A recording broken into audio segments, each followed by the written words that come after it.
Buen día, en este video les haremos un pequeño resumen de las actividades que se realizaron durante la práctica. Mi grupo está conformado por Dana Villalobos, Sani Robledo, Diana Jiménez y quien les habla, Camila Ávila. Durante la práctica visitamos la planta de tratamiento de aguas residuales de Armenia y dos plantas potabilizadoras de agua, una que alimentaba a todo Pereira, llamada Aguas y Aguas, y otra que alimentaba a los municipios aledaños como Dos Quebradas. En cuanto a la planta de tratamiento de aguas residuales de Armenia, llamada La Marina, esta planta consta de varias etapas de tratamiento, comenzando con el tratamiento primario, donde el agua es capturada de la quebrada Santa Rita y pasa por una criba inicial que retiene algunos de los sólidos presentes en el agua. Seguido a esto encontramos el canal de rebose, que se utiliza cuando las aguas de entrada tienen una contaminación excesiva que no puede tratarse, la que dañaría el proceso biológico que involucra a las bacterias encargadas de degradar la materia orgánica. En tales casos, el agua se devuelve a la quebrada Santa Rita. La planta mide el caudal a través de un caudalímetro, registrando tanto el caudal de entrada como el de salida diariamente. El caudal de entrada varía entre 120 y 160 litros por segundo. Después de esto encontramos una rejilla que ayuda a retener los sólidos, seguidos de un triángulo que dirige el agua hacia tres desarenadores tipo sutro. Bueno, en cuanto al triángulo, este consta de una pendiente que ayuda a retener una cantidad de las arenas con las que viene el agua y es sometido a tratamiento una vez por semestre.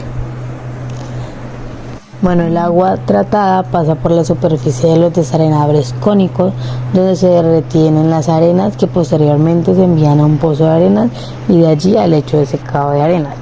Continuando, el tanque de transición, donde se mide el caudal a través de una regleta, donde cada centímetro de altura equivale a un cierto caudal en litros por segundo.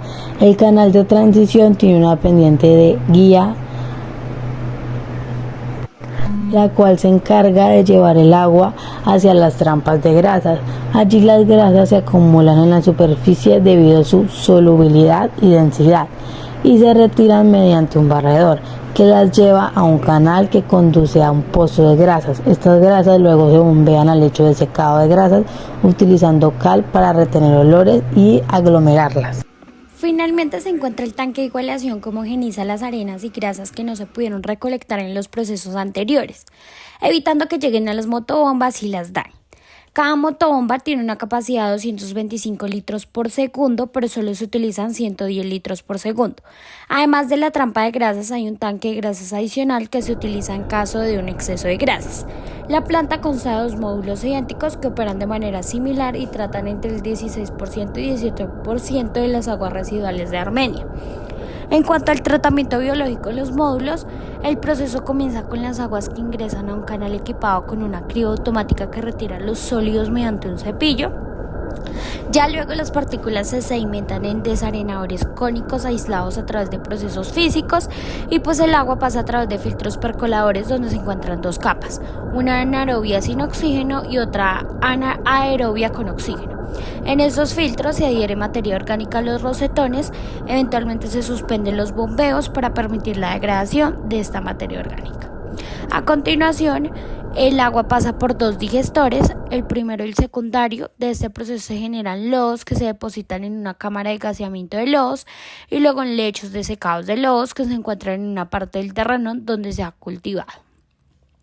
El agua clarificada posteriormente fluye hacia un clarificador cónico en la superficie del cual se acumulan natas que se tratan de la misma manera que las grasas. Estas natas se retiran con un barredor y se envían a un canal que conduce al pozo de grasas y finalmente al lecho de secado. Las grasas y natas se entregan a una empresa especializada para su tratamiento. El agua tratada, aunque no es apta para el consumo humano, se libera directamente en la quebrada Santa Rita. La planta de aguas residuales que se visitó, llamada Aguas y Aguas, es una instalación completa de tratamiento de agua con un caudal de 1.200 litros por segundo. Esta planta recibe agua de dos fuentes ubicadas a 1.5 kilómetros y 3.5 kilómetros de distancia respectivamente. El proceso de potabilización consta de 8 pasos. Primero, captación de agua.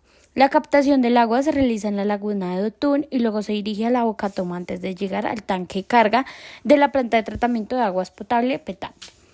La capacidad de captación es de 2.400 litros por segundo, pero solo se utilizan 1.200 litros por segundo. 3 válvulas multichorro son operadas por computadoras y 2 de ellas están en funcionamiento, mientras que la tercera se utiliza en caso de fallos en las otras 2. Dosificación de cal y carbón. En esta etapa se añade cal como desinfectante y para ayudar a nivelar el pH, ya que el coagulante utilizado anteriormente tiende a reducir un poco el pH del agua. Además, se agrega carbón activado para eliminar olores, color y otros compuestos tóxicos que pueda traer. Luego sigue la calcinación y desarenadores.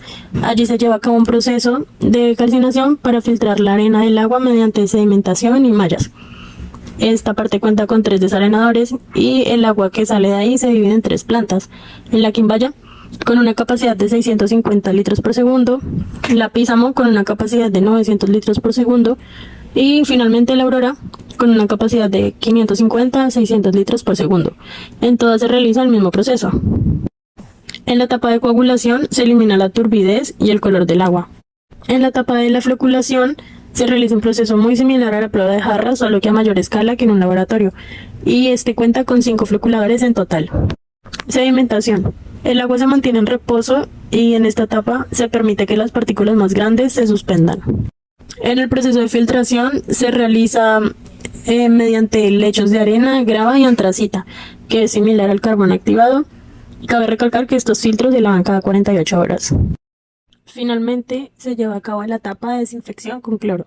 Allí se trata de mantener siempre una cantidad de cloro residual en el agua que va entre un rango de 0,3 a 2 miligramos por litro. Esto para asegurarse de que en el transporte de las tuberías desde la planta hasta los hogares se consuma, pero a la vez llegue con un nivel adecuado de cloro residual. Además, el sitio cuenta con un laboratorio que realiza análisis de agua y está a disposición de la comunidad para llevar a cabo estudios relacionados con el agua. Esto quiere decir que brindan el servicio a la comunidad en general y además realizan sus propias pruebas de la planta. Esta planta es una parte fundamental en la producción de agua potable y segura para la población. Finalmente, se lleva a cabo la etapa de desinfección con cloro. Allí se trata de mantener siempre una cantidad de cloro residual en el agua que va entre un rango de 0,3 a 2 miligramos por litro. Esto para asegurarse de que en el transporte de las tuberías desde la planta hasta los hogares se consuma, pero a la vez llegue con un nivel adecuado de cloro residual.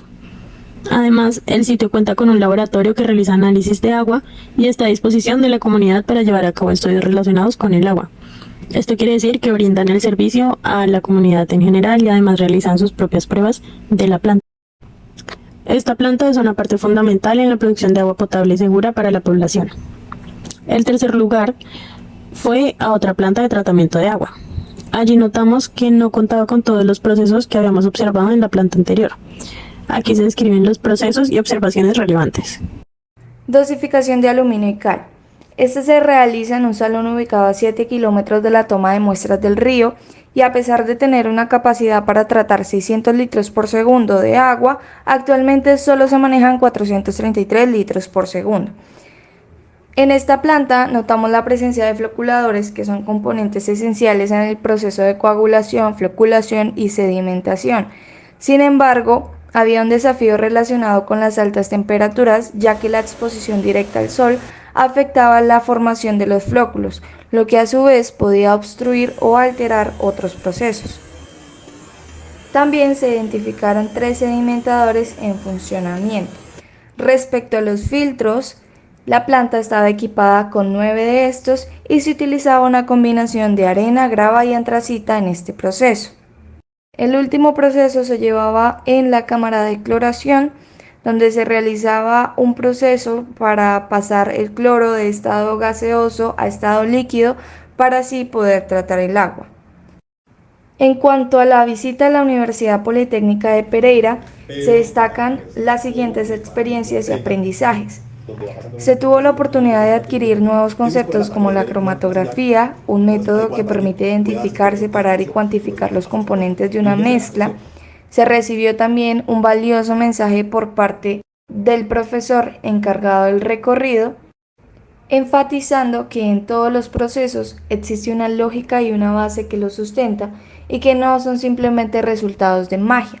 Esto motivó a despertar la curiosidad y a cuestionar el status quo tanto en el aula como en el campo de trabajo. Se agradeció al profesor por su tiempo, organización y actitud durante la visita, lo que contribuyó significativamente a la experiencia de aprendizaje. La exposición a estos procesos y la interacción con expertos en el campo ambiental ampliaron el horizonte de conocimiento de los ingenieros ambientales, inspirándolos a explorar futuras oportunidades de trabajo en esta área y a desafiarse a sí mismos y a sus profesores para avanzar juntos como un equipo comprometido.